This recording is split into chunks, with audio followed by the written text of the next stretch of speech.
Volgende op Diepe Waters. Baba nodig het is dat jy wen en dat jy jouself soos 'n professionele atleet gedra, nie simpel goed op sosiale media sit nie. Ek doen my bes. Ek is net so trots op jou en ek is trots om jou vrou te wees.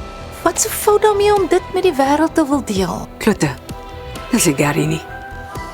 Kom terug Boskruin toe, ek kort jou hier. Dis seker net 'n advertensie. Teen môre is daar weer iets met 'n nommer vir lewensversekering. Kan jy ophou maak asof jy weet hoe ek voel, asof jy weet wat van my al weggevat is, want jy het geen idee nie. Ek het vandag 'n oproep gekry by Letties op die landlyn.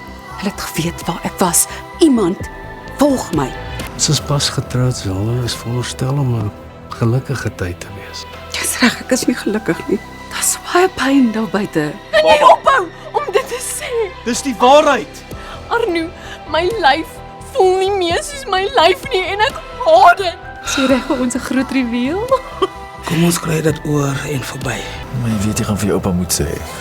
Ek sien so uit na daai gesprek.